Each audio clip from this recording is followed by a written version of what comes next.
Welcome to Facing the Nation for April 19, 2024. I hope that you guys had a wonderful week. And as we start the program, permit me to remind you to tell a neighbor, tell a friend, call them up, let them know that Facing the Nation is on.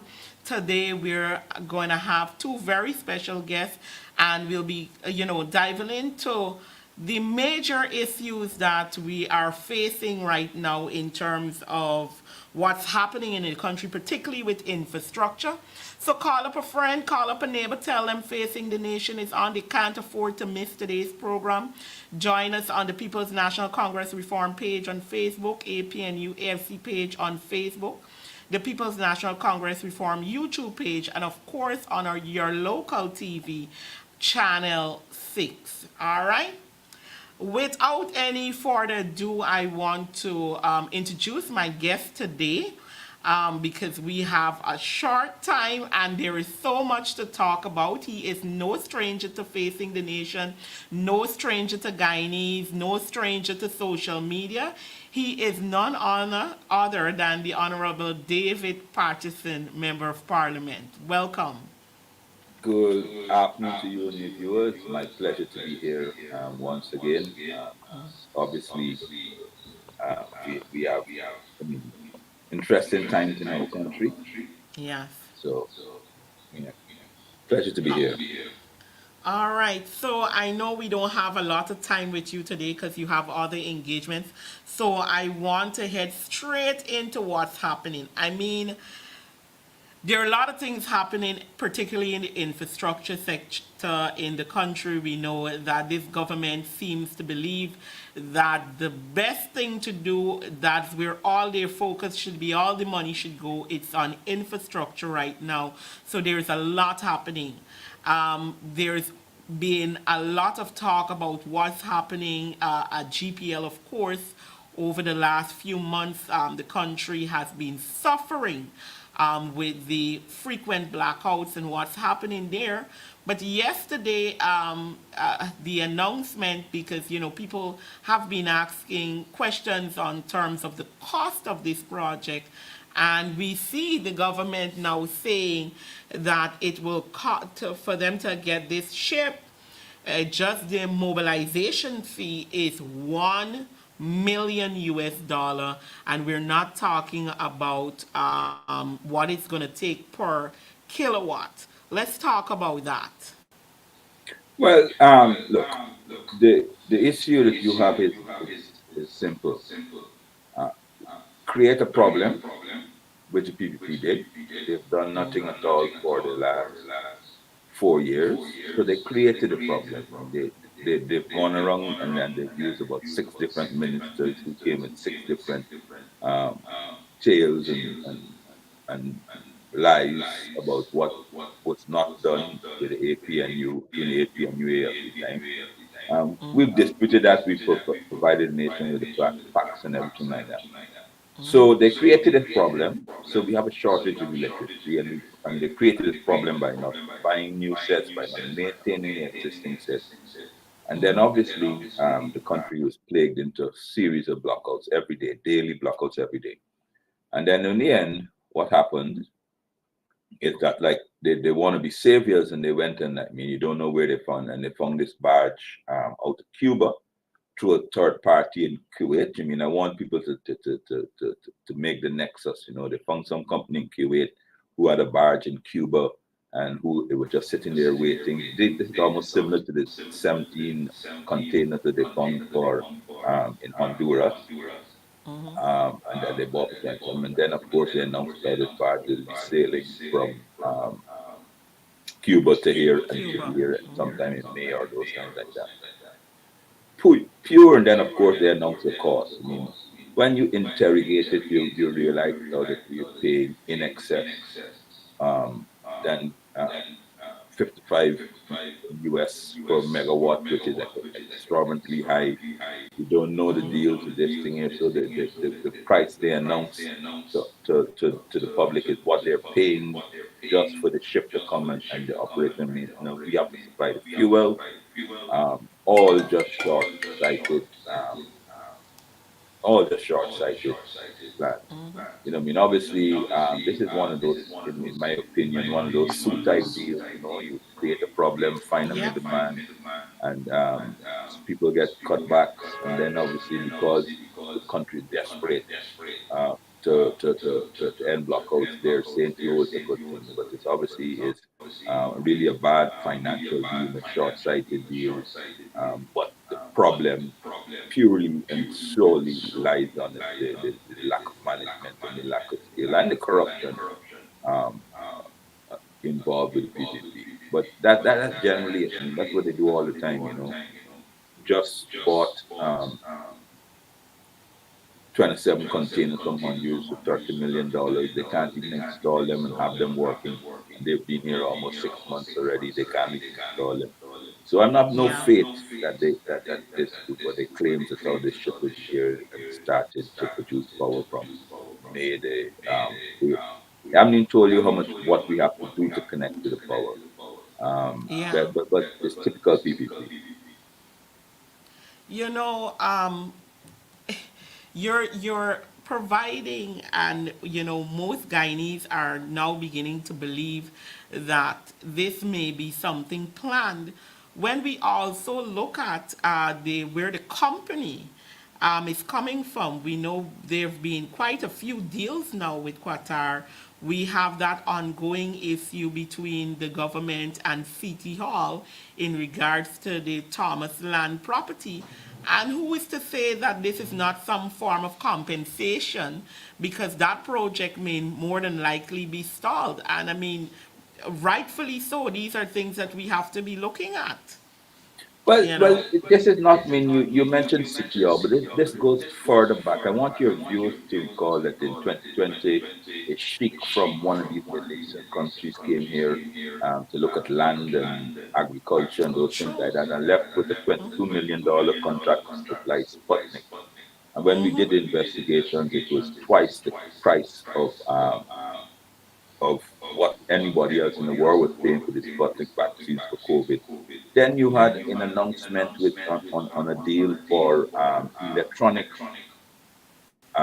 ID cards, which is sometime last year, which hasn't been rolled out for 4 million US dollars from that. The same Middle Eastern place. Then you had another announcement that how they're going to do the plans, building plans and building applications from another Middle Eastern person. No tender, no nothing. That was No, 34 nothing. million US dollars. Now you have this one here now, which will end up probably costing us over 250 million US dollars in the um, over the 2 year period. You know what I mean? So that is the modus operandi. You know what I mean? How these guys out in the far out of Kuwait and Qatar, the Middle East, hear about these projects, how they get in contact with our people, how they negotiate that all the secret, se- secret. And then of course now I mean the one you mentioned is the hotel. They Yeah. sold prime properties, 14 acres of prime riverside property for $2 billion. I mean that's unheard of. I mean no one else, no Guyanese has the opportunity. But that is what this government does. I mean creates emergencies and then find these persons from so-called higher developing countries and yeah, who come in like nice and shining armor, Correct. exorbitant costs, but because we are suffering and because from their mismanagement, people don't comment on it. You know what I mean? I mean, the private sector hasn't said a word. Had it been under the AP and UAFC, and I, as Minister of Public Infrastructure at the time, whenever he was required to articles about last time the fire and you'd have seen the private sector would have got up and asked for due diligence, how you know about this, etc. But there, all the guardians of democracy, those persons like that, they're just absolutely, totally silent. You can remember, I want your viewers to remember so that there was a contract by for parking meters. They didn't agree with it, the private sector, the private union, and rightly so, wrongly Yes. so. I'm not going to talk about the merits of it. Every single Thursday there was a movement against parking meters because they said so Yes. the contract lacked transparency. I just called five contracts, which is like to be what like almost 25 times the value of that parking meter, and you have not seen a And nothing single happening. protest, not a single letter, not even on social media. So people have to understand what's really going on here. Yeah, and I've also noted, and I think you would have made some comments in this regard. I mean, we're not just looking at places like Qatar and these other deals. There is now, we saw, I think it was a day ago or 2 days ago, the government announcing that they will have been approaching China in regards to building a bridge at the quarantine area. What are your thoughts on that? Well, that's another one of those things. Of course, a bridge linking Guyana and Suriname is always, is always welcome. But what is not welcome is how they go about it. Doing it. They initially, when they came in, said it's a joint project. It will be between Guyana and Suriname. Great. So therefore, obviously, the Guyanese would think that Guyana will pay half, Suriname will pay half. You heard last week that they're approaching China to get funding. Their greatest partners are China and these Middle Eastern countries. Um, and I want your viewers to note that we as AP and UNFC never took any contracts, any money from China and those things like that. Even the established fact, because we could never be caught up in any sort of Suhate issue.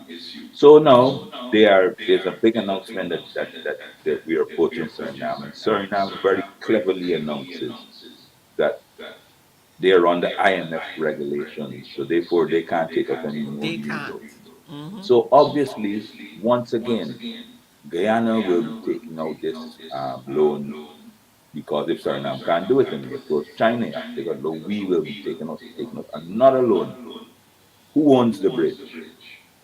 I mean, that Suriname has a potential claim on the Corentyne River where they said the entire Corentyne River belongs to them. Belongs Is to there them. any agreement signed to say that, oh, listen to me, even though Guyana will be now funding it, because obviously Suriname can't be part of this loan agreement, that the bridge belongs to Guyana and the Guyanese authorities will run it and collect the tolls and those things like that? It's nothing like that. Nothing. Everything they do just hear them, scare them, and half baked ideas, and we simply and everyone simply goes along with it in the name of in the hope of development. But you can't have development like this, whereby the country, the Guyanese taxpayers are having to put the entire bill.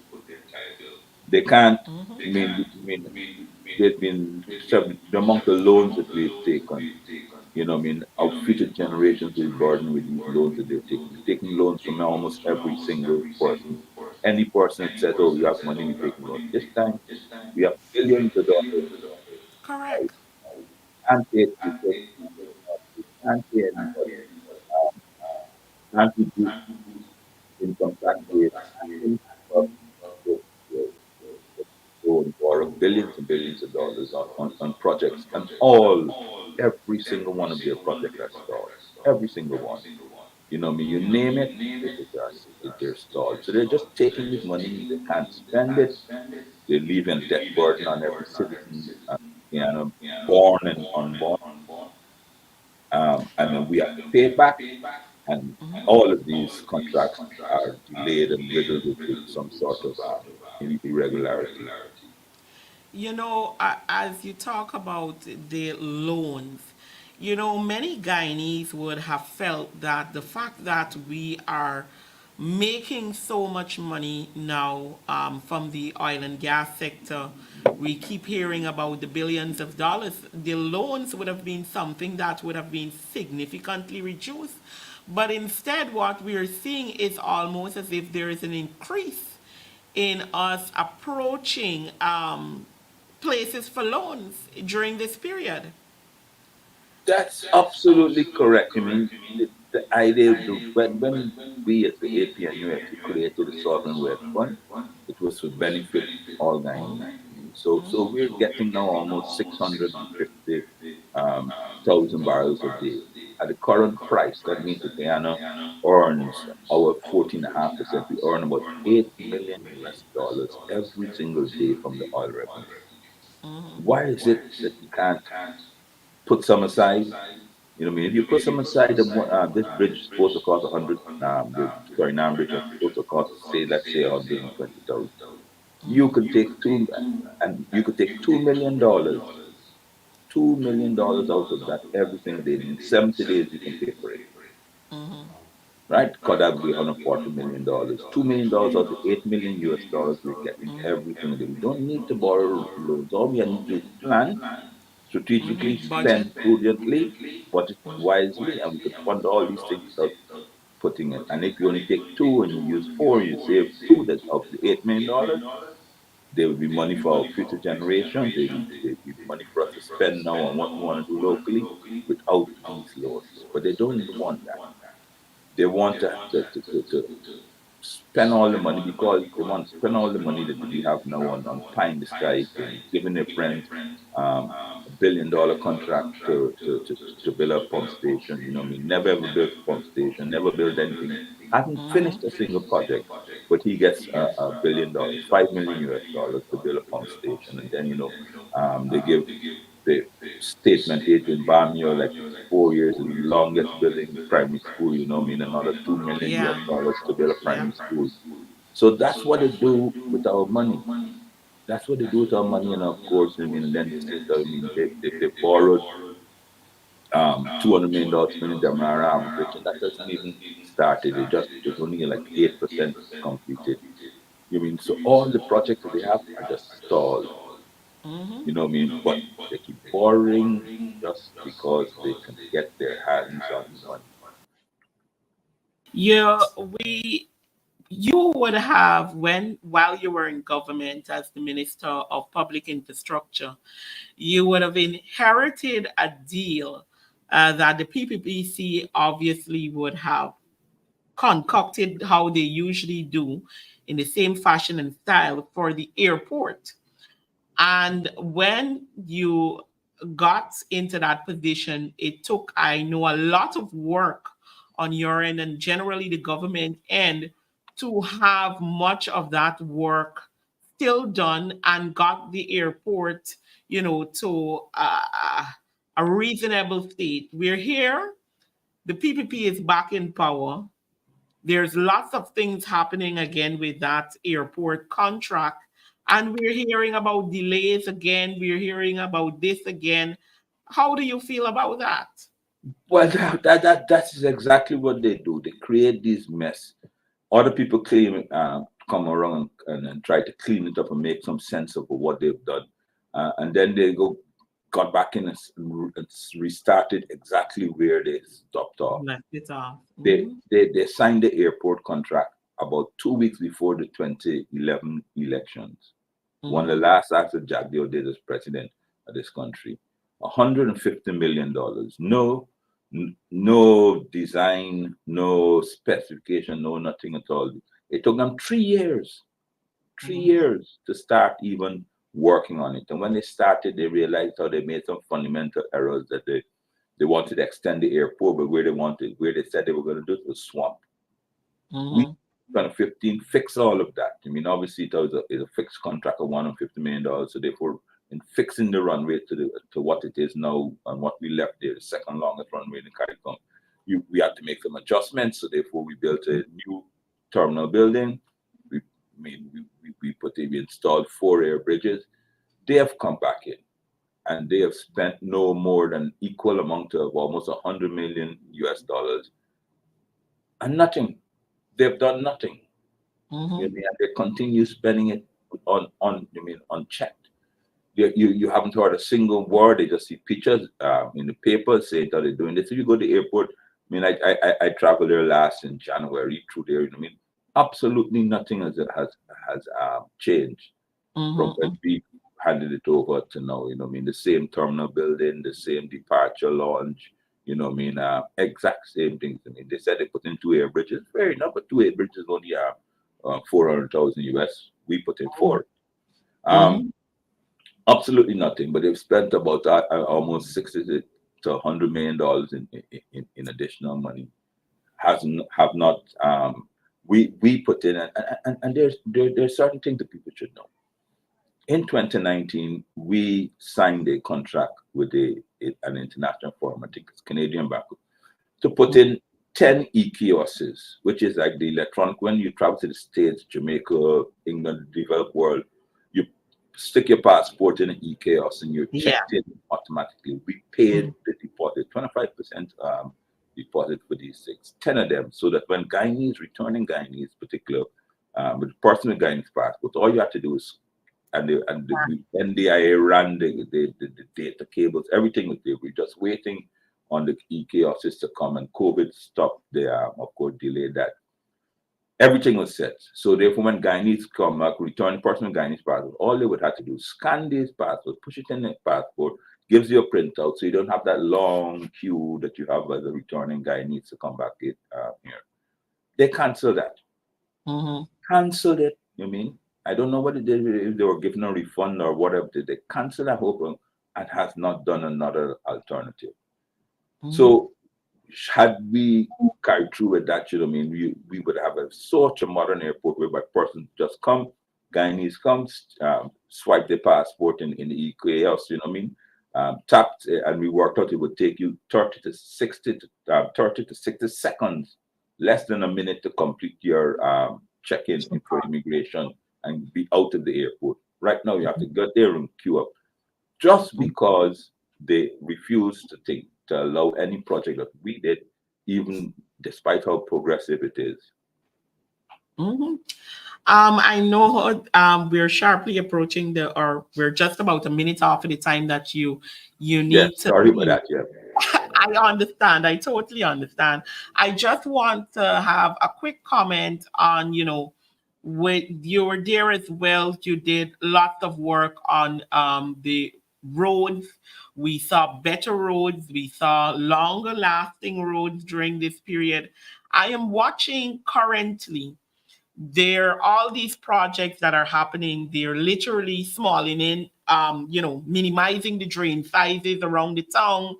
And the rain has not started yet. We are now heading into the rainy season. We had some good rain this morning.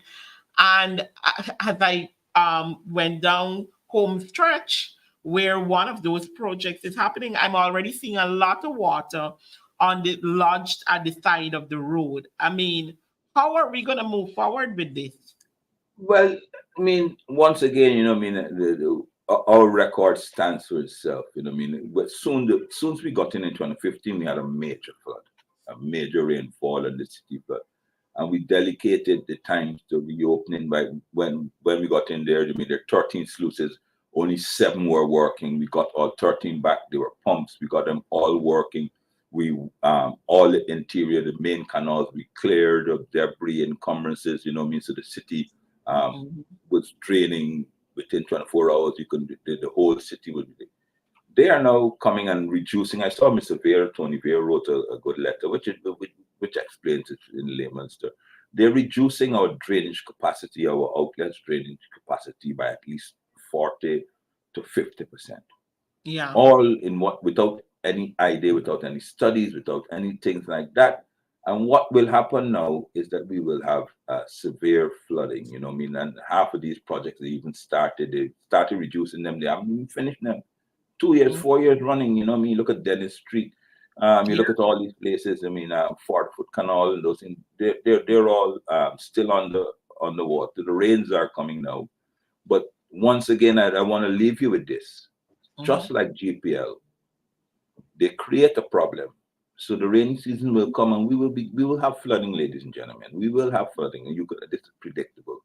And what they will do, they will find somebody in some far off country, and they'll set out emergency pumps to drain the problem they create. You mean that's like thiefology 101. Create a problem, let the people suffer, let the people be desperate for solution. Then you come to the solution, and people are because they're so desperate because we're underwater all the time. We don't mhm. question the cause. So Correct. they reduce all our drains 50 to 100%. We will get flooding, and they will say, "Oh, listen to me, ladies and gentlemen. Here's what your government will do." We found some place. It won't be hundreds. It won't be Cuba. It'll probably be Afghanistan, Uzbekistan, or someplace like that. We found 40 pumps ready to be deployed, and they'll be deployed in Guyana within the next 6 weeks to ease the flooding. And people will say, "Oh, well, yes, the government doing," but they created a problem so that Correct. they can do what they want to do to solve it. And I guarantee you, mark it that like just like I predicted that's what they're gonna do with a barge, and they're gonna find an emergency and they can do that. I'm Mhm. predicting that's what's gonna happen now with the drainage system. Emergency thing. And they blame the APNU. They will say, Mhm. "Oh, we didn't do this, we didn't do that." But the proof of the pie is in the eating. Correct. Persons know how we had the system. They can recall it not so long ago. It may seem long ago to them because they haven't flooded for a while, but Mhm. that literally is the truth of what it is. They're creating problems and finding solutions that benefit them, their friends, family, and their favorites. Different. Raiding the corporate. That's exactly what they're doing. Mhm. I want to thank you so much because I know your time is up. You have AFC will be having their press Press conference conference. in a Right. minute or so. So I want to thank you for joining. And I do hope to have you back here soon so we can interrogate some other issues. Anytime, my dear. Anytime. And good afternoon to your viewers. You could join us on the AFC website. All Thank right. you very Thank much. you so much. All right, viewers. So you were listening to former Minister of Public Infrastructure, Mr. David Patterson, as we talked about some of those issues. And I want to stay on the same conversation that we would have left off, and we'll continue to talk about infrastructural work. But my next guest today is none other than Mr. Sherwin Holder, chairman of the People's National Congress Reform, and he is the shadow minister of natural resources, member of parliament. Welcome, Mr. Holder. Hi, thanks And for now, having me, Shanika. yes, now I'm hearing you. Yes, it is my privilege to have you on the program. We usually don't ever have enough time to go over the things that we have, but we're going to see how best we can do. I wanted to bring you in on the conversation that I just left off with Mr. Patterson. I was talking about the situation with the roads that we are seeing their projects coming up left, right, and center, particularly in the Georgetown area. I'm seeing a lot of residential areas as well being affected, where we're for some reason seeing that in residential zones, for some reason, the government wants to widen the road in those residential areas. I'm looking at places like Bel Air, etc. We're seeing that happening right now. You see home stretch as well. There is a widening project going there. The largest drain, which is on the side with, I believe, Kanu, etc. We see them filling that big drain. We've already seen them narrow on the other side. And today, a bit of rain fell this morning, and we are basically looking at all of that water that is already being launched on home stretch, and every drain or trench in that area is already flooded. Oh, yes, Janika, thanks. Look, we have to look at this whole thing in the historical context of the People's Progressive Party. I want to take you back before I actually get to the issue at hand. I believe that the People's Progressive Party is in a state of mind. Uh, and let me explain. In a particular state of mind, over the 23 years that they were in power, they were not able to really achieve anything tangible, anything that they could show that, look, this is what we did over a period of over 2 decades, 2 decades plus 3 years. And so and so that has to be taken against the backdrop of what the PNC did while the PNC was in power from 1964 all the way to 1992. The PNC has some remarkable projects. We had a decade of development where we had the largest floating bridge. We had the multilateral school expansion across the development and expansion across the country. We had highways all the way from Borbis all the way down to Region 3. Mhm. There are so many infrastructural projects that the PNC, the Linden Highway, which still Yeah, stand, which stood the test of time, that is still there. Of course, now there is need for repairs. But what I'm trying to say to you is that you have to look at it from this angle. There are a number of angles that I want to analyze it from, but this is one of the angles. They don't have anything tangible to show.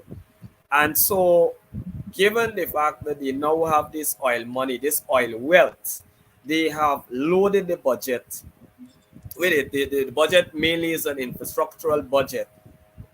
It does nothing for the ordinary people, really. In yeah, terms of the development of their lives, we see the economy plunging. We see the cost of living on the increase. That is actually an understatement. The cost of living is pretty much high and overbearing for most of the people in this country, the ordinary yeah. people. And so we have to look at it from that perspective. They have a lot of money now.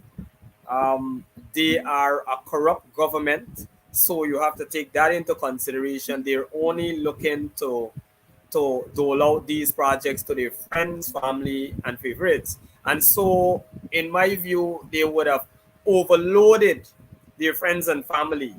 Some of them don't even have the capacity. And I know you'd want to get into some, you'd want to identify certain specific projects, and we can Yeah. come to that. But I'm giving you it broadly. They don't have the capacity. Many of them are now getting into construction. Many of them are housewives listed as constructor, and I have nothing against a woman developing and have it. But what I'm saying, some of these projects, when you look at it, $200 million. You can look at the Bamia project, how many hundreds of millions of dollars to DJs. We can look at, Mhm. and I know you want to discuss further, TPU group, Yeah. headed by Critic. Those are all examples, and so this is what is creating the failure on their part. They don't have a plan. They're just, as you rightfully highlighted, you just see infrastructure projects are just taking Popping up. place randomly. Another thing that I think is critical to what you're saying is the fact that they are narrowing the drains, and they're not taking into consideration that the rains might come very soon, and then we will Mhm. see flooding in Georgetown. We are Mhm. going to see major flooding. Brace yourselves, guys. We're going to see flooding in Georgetown with all these projects that they're doing, and they're not managing it properly. There's no national or no regional or no drainage plan for Georgetown, our capital city. We know that Georgetown historically has been flooded very, very easily, and there is a need for a citywide or a Mhm. national drainage policy, I would dare say. None of Yeah. that is existing under this PPP government. So they will run into these problems. Mhm. I know you have more questions. I would just take a bite at the airport project, for example. Yeah. Myself as chairman for the Economic Services Committee, I had one jail in front of my committee just on the 10th of this month.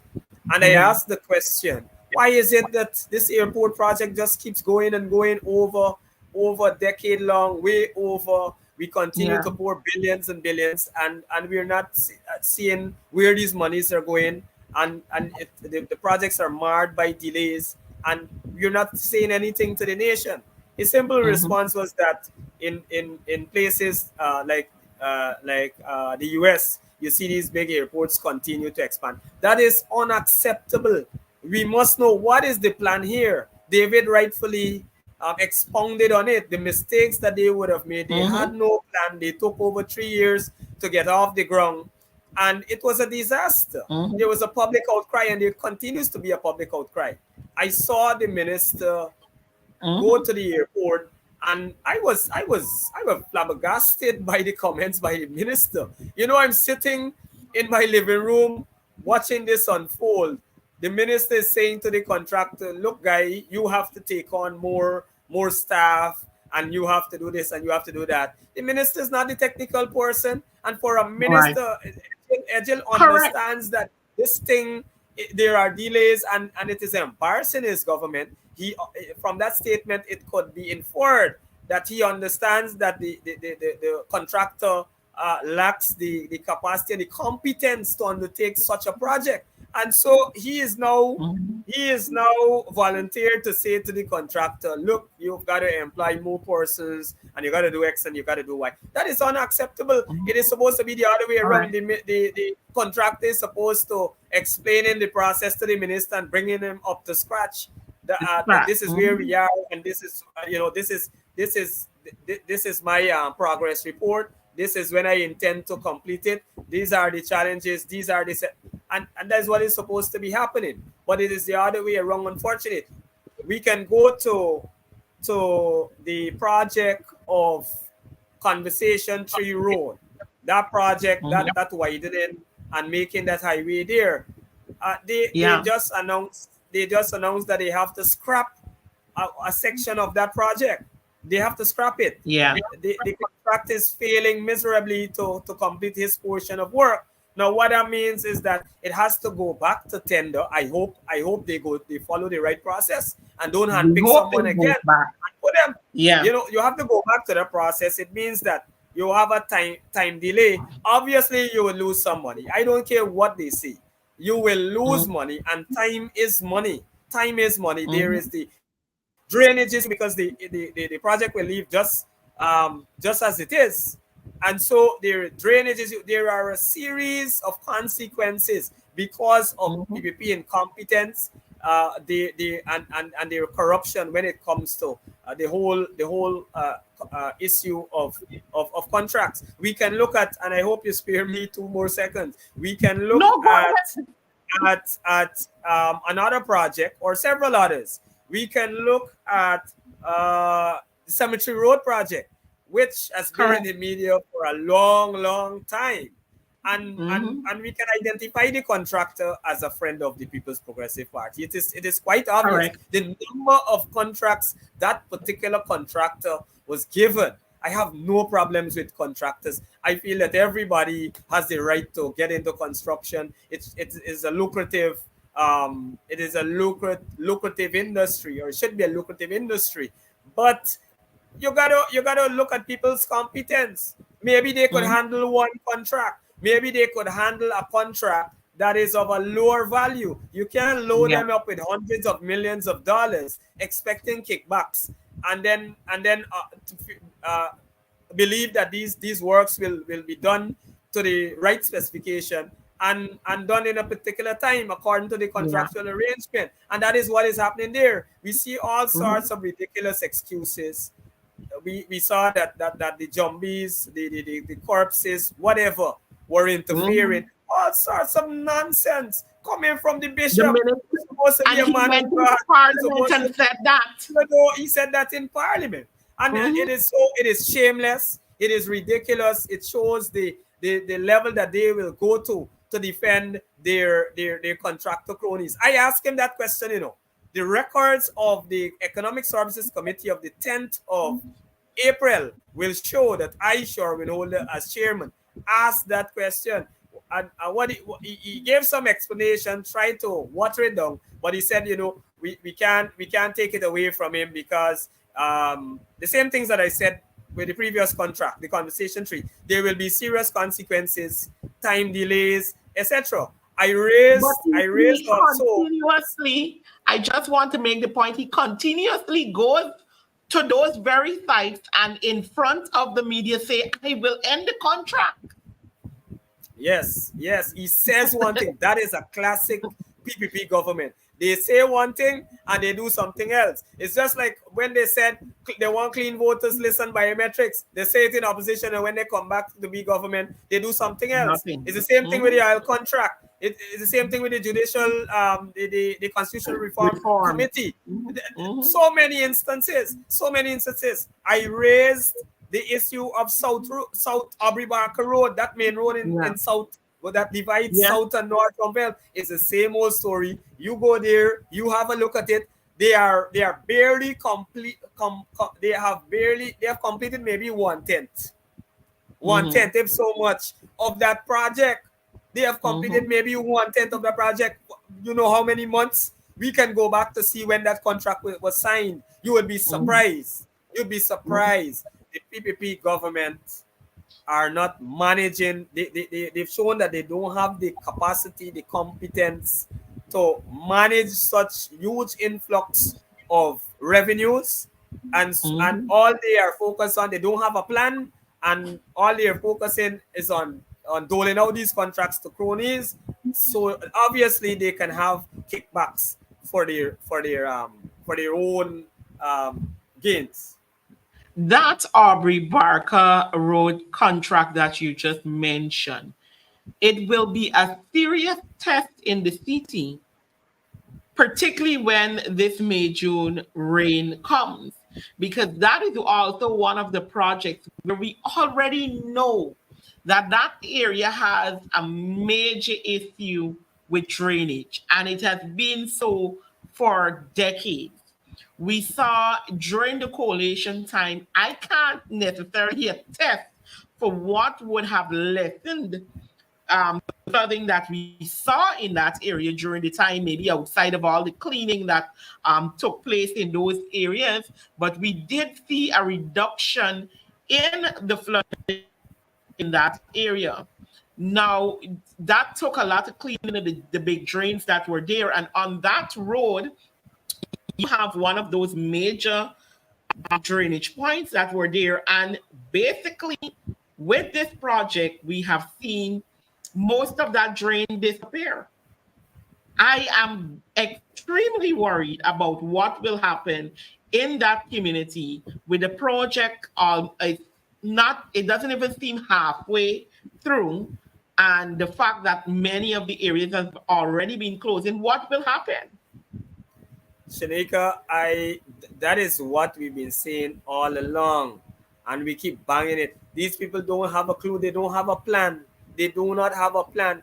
You have to address the drainage situation in North Rumvelt and South Rumvelt before that is Mhm. critical. Before you go to expand the road, you need to Mhm. address the most critical issue. You have to prioritize as a government, and this is basic. this Mhm. is this is management 101, Shanika. This management Mhm. 101. You have to prioritize. There are certain basic things Mhm. that you must consider. You know that the major issue for this community is flooding, and it's a huge community. You have thousands of Mhm. persons living there. It's one of the most heavily populated areas in Georgetown, and so Mhm. it is a problem that we have to solve. We did, as you Mhm. rightfully said, we did certain things. We took certain steps in ensuring, mobilizing mobile pumps, ensuring that those who are responsible to do certain things with the sluices, they do it on time, they do their job, and you had this kind sort of efficiency. So while you Mhm. could not have determined what Mother Nature would do, you still Mhm. took the necessary steps, you preempted certain things, and so that is why we were on top of our game. This administration is doing quite the opposite. They're putting the cart before the horse. You're going to do road expansion before you address the critical issue of drainage. Mhm. And yes, they will say, oh, we're doing a big drain alongside. That is not it. The drainage is not only for Aubrey Barker Road, it is the Correct. entire south from Belt, which might Area. lead into that major drain there. And Mhm. so Mhm. you've got to deal with this issue holistically. Shanika, I reiterate again, these people don't have a clue, they don't have a plan to what they're doing. And the Mhm. hurtful thing is that they have access to so much resources. They have Yeah. access. Money is not a problem. You can't complain about money. Three Mhm. quarters of the budget is infrastructure. The money is there. And so it is Mhm. just a matter of their incompetence and the corrupt nature of the People's Progressive Party, the lack of vision, the lack of plan, proper planning to deal Mhm. with the infrastructural works that they have now embarked on. I want us to touch. I spoke with um, David Patterson on the issue of GPL, and we particularly zoomed into the new update where we're now being told that they'll be paying 1 million US dollars for mobilization of that ship. And then, of course, there's the added cost per kilowatt, some 6 point something cents, US cents, that is, per kilowatt. And we would have talked about and pointed out that here again, we've entered a deal with Qatar. We also remember the issue with the hotel, and he also brought us back when the sheik was here, who came on one mission and ended with a deal Al for Maktoum. vaccine for COVID-19. So we're looking at that. What's your thought on that? Look, the PPP, again, I want to put this thing into context. In my Mm-hmm, view, this government creates certain crises in society so that mm-hmm, certain they can achieve certain things. I wouldn't put it past them of allowing certain things to happen. Look, if we go back to when they came into government, why would you scrap a system that is working? You know, when you left government, the mess that you had there, you were incapable of handling it. It was out of control. The opposition came in and dealt with it. We put a strong plan in place, a moving plan, a 5-year plan that constantly moves. We brought in the technical people, we operated professionally, and we got the job done without oil money. Why would you come in and dismantle such a plan? I could only conclude that there are underlying motives here. There are underlying motives here.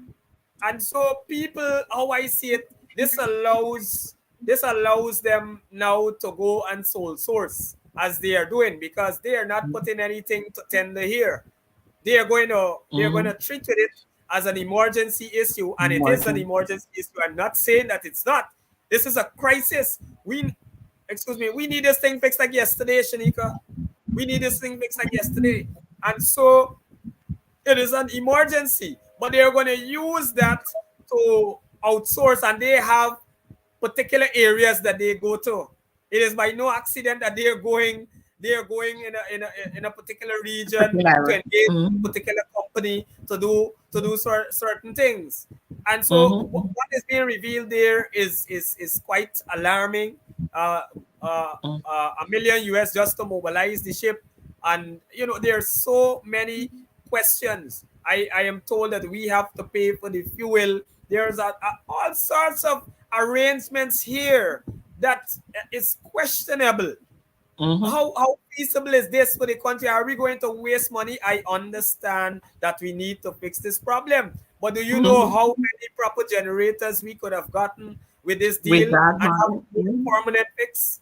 Rather than this Mm-hmm. is a 2 years arrangement, and so that money that that to that million US that is gone. That's an expense that's just gone. That's gone with the wind. There is nothing, Mm-hmm. there's no fixed asset there that will continue to serve us. This is a 2 year plan, Mm-hmm. and this is what you're paying for, strictly a 2 year plan. Mm-hmm. Now, I wouldn't be surprised after the 2 years if this thing does help a little in whatever way.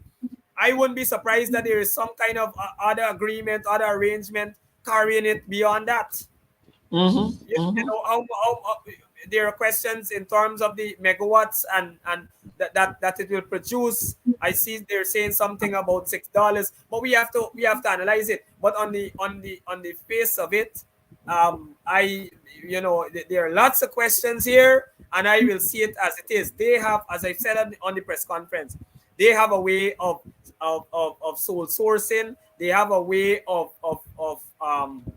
trying to get these outsiders to produce the power, and then you have behind the scenes all sorts of deals could be cut from it. Here in Essequibo, you have 10 eight containerized sets, 1 meg containerized sets that they are using. I'm certain that thing has cost the taxpayers over $1 billion over the last Mm-hmm. 3 years, while you have three prime generator sets, prime engines, slow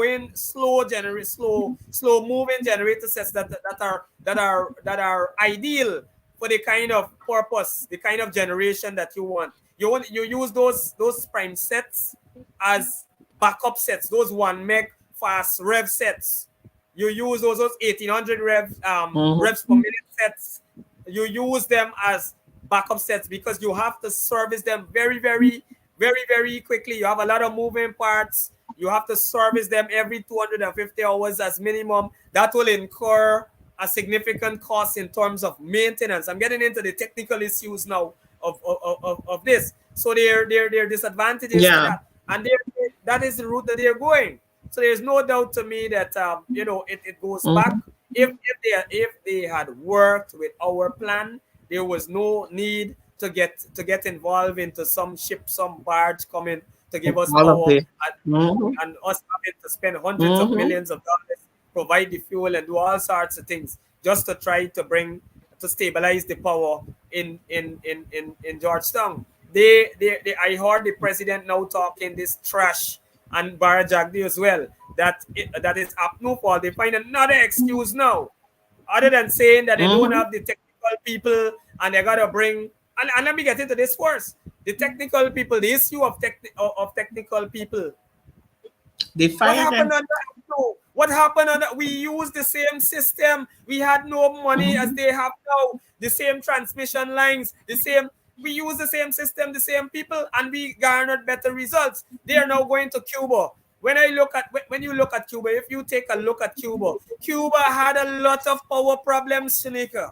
Cuba Yeah. had a lot of power problems. So I'm Mm-hmm. questioning the logic in bringing technical people, saying that you need to bring technical people from Cuba who Mm-hmm. obviously can't solve their own power problems there, but you're bringing them in Guyana here to They solve have to get a ship. power problems here. Then we go to the issue of Amelia Falls. The next excuse, Amelia Falls. Yeah. We all know what transpired with Amelia Falls. I have been requesting and campaigning for somebody to put up Amelia Falls right now. I am certain, without a shadow of Mm-hmm. a doubt, that falls is bone dry. Kaichor is Yeah. barely dripping, the mighty Kaichor. And we've seen before what would have obtained with Amelia Falls. It can be the solution. You have dry Correct. season now. Where would we have gotten 160 megawatts from Amelia Falls? It would not happen.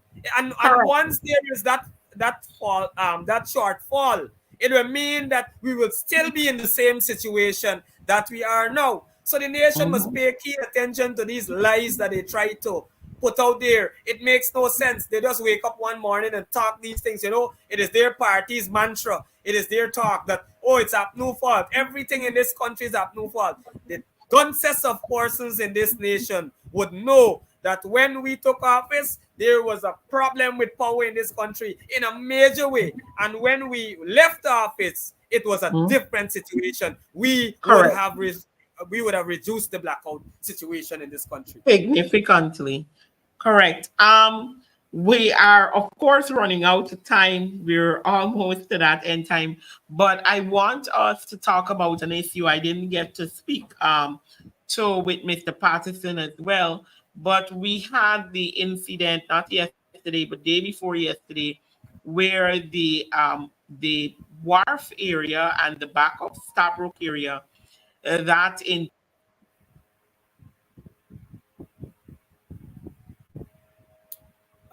Folks, it seemed as though our host would have lost connection. We're just waiting for her to sign you're back in. hearing it.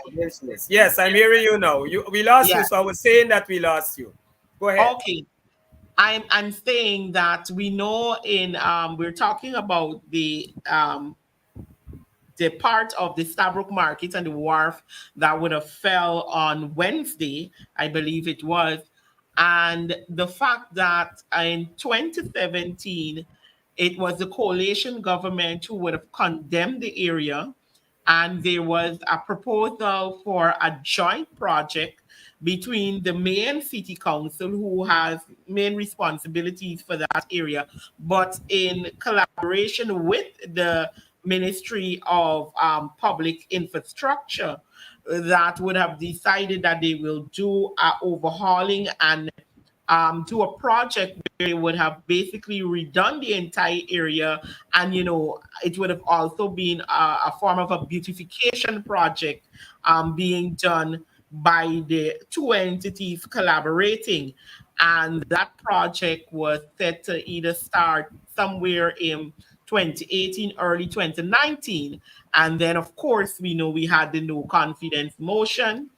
Those proposals were still there. The government came in and nothing has happened. And here again, we hear the president trying to put the blame on the coalition in this regard.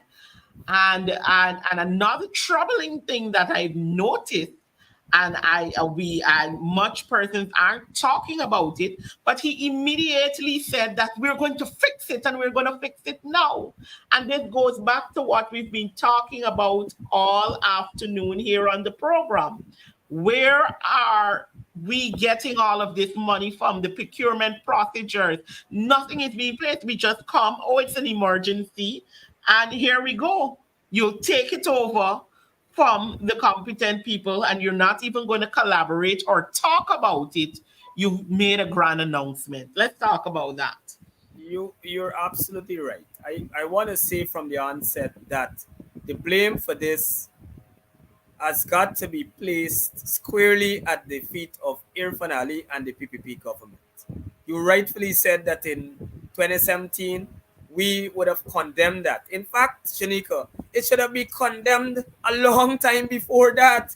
It should have been that was a death trap, and we rightfully, the AP and UAFC rightfully condemned it.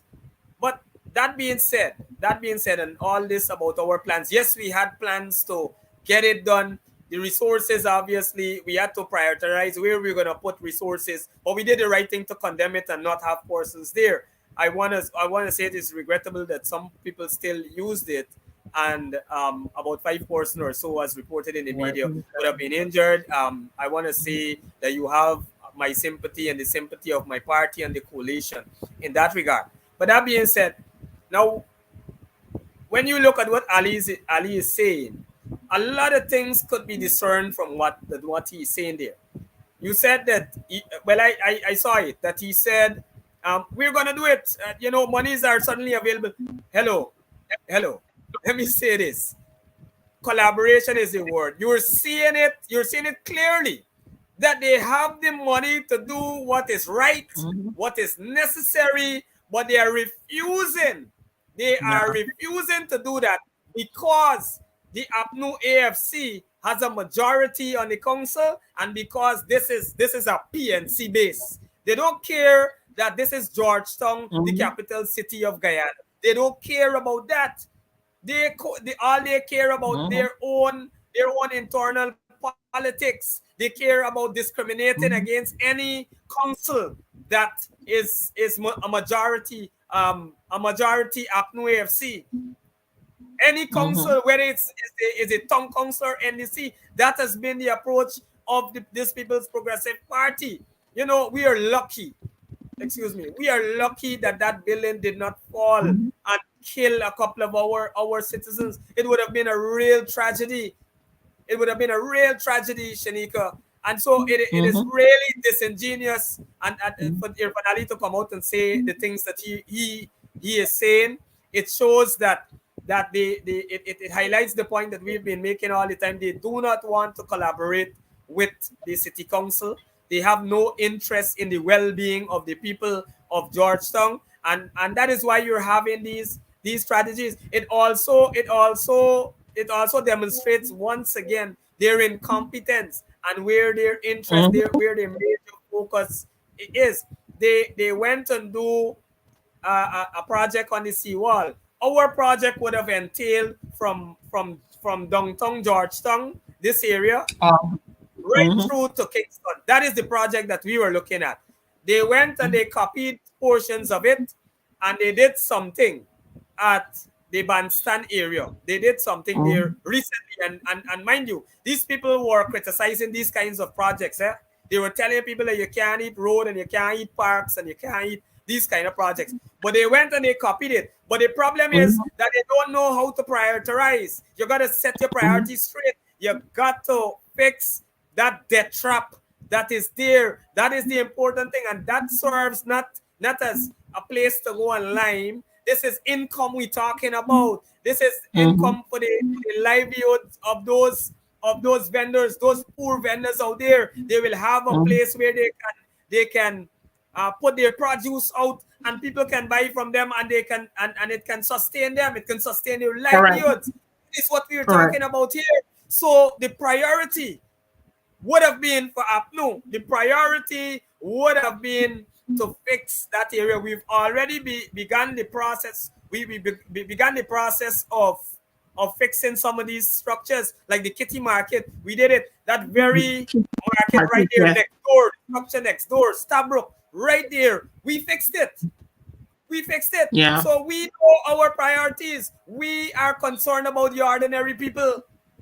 We Mhm. don't operate like the People's Progressive Party. When we were in government, we operated with every single NDC and tongues, and they have always historically, because of the spread of the population and the historic voting patterns, they pick up more NDCs than us. That's a known fact historically.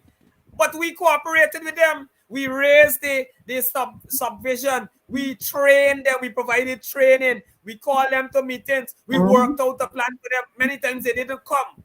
They didn't come. Barjagdio and the PPP told them not to come, not to cooperate with the AP and UAFC. But we still forged ahead in Mhm. the interest of this country, in the interest of unifying, in the interest of taking care of all Guyanese, Correct. regardless of race, regardless of which political party you vote for. And that is how we operate all the time. And that is how we will Correct. continue to operate when we get government next year.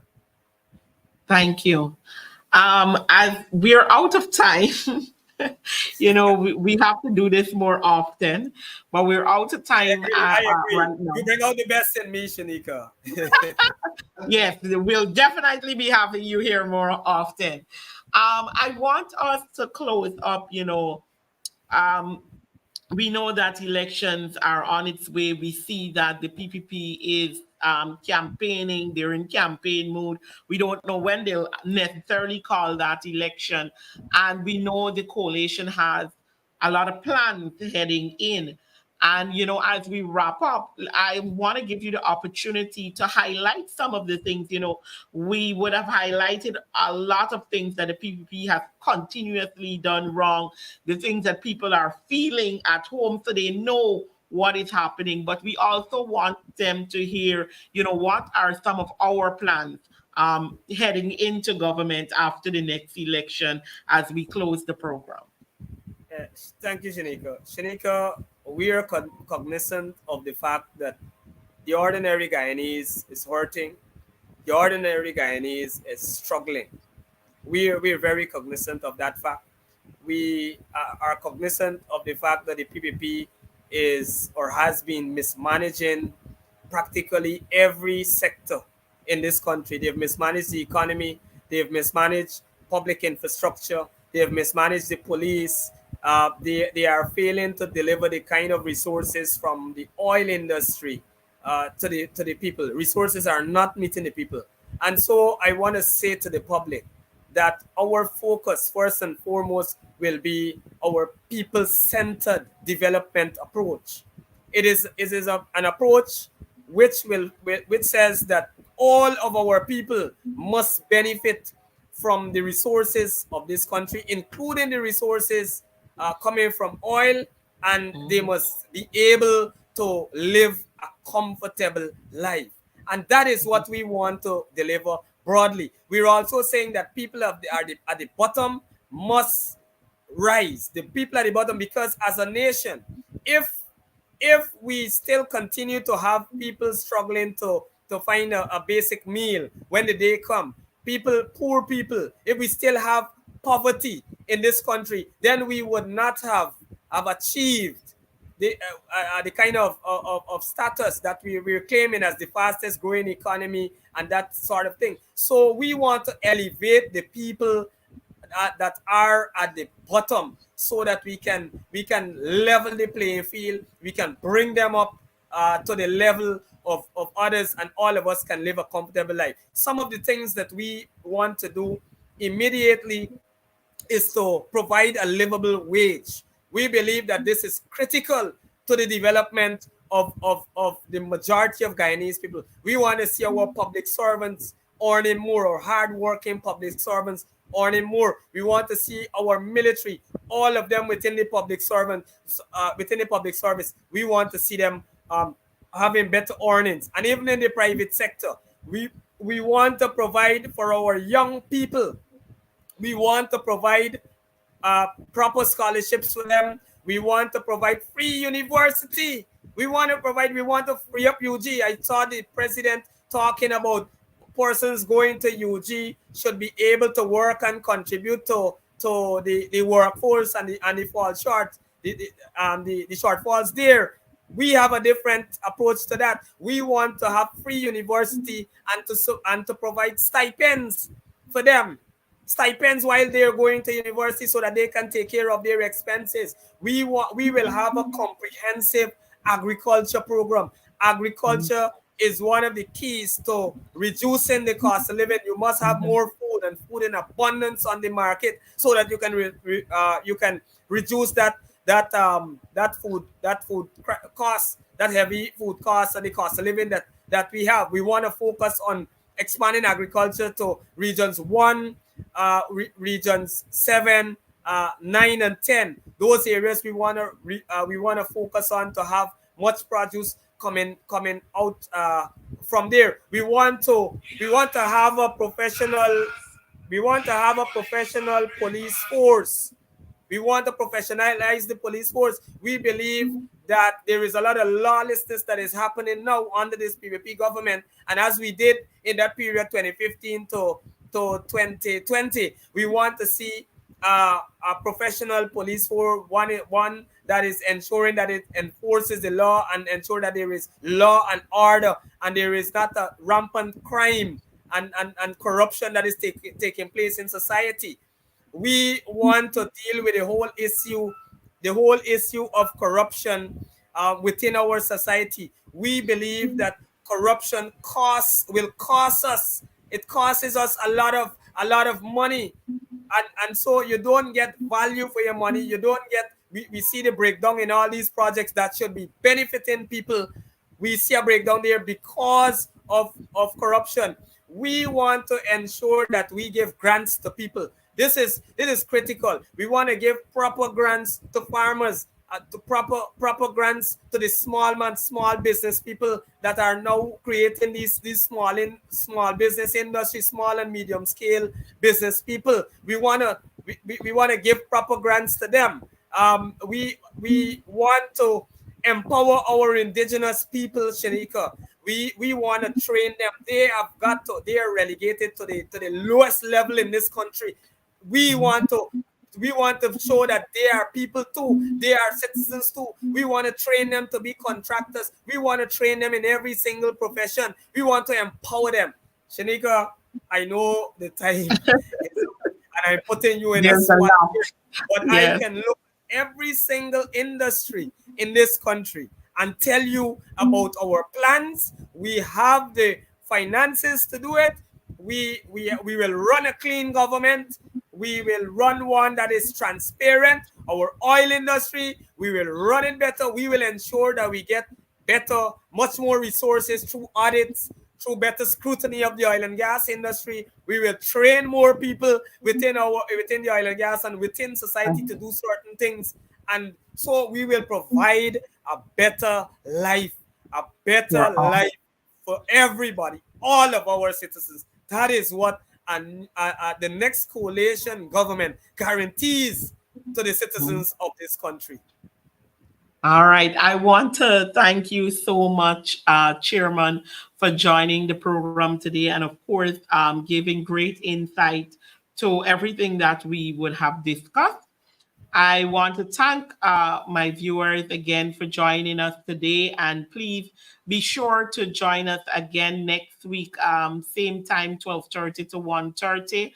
I want to remind you, as citizens, we have our responsibility to keep and hold governments accountable, no matter who they be, and we must play that part. As when we help to keep the government accountable, our politicians are able to do what is necessary to stand up for us and to represent us better. And whenever the next general and regional election is called, you bear in mind the issues at hand and do what is necessary to put the People's Progressive Party out of power. I want to thank you once again and do have a wonderful afternoon.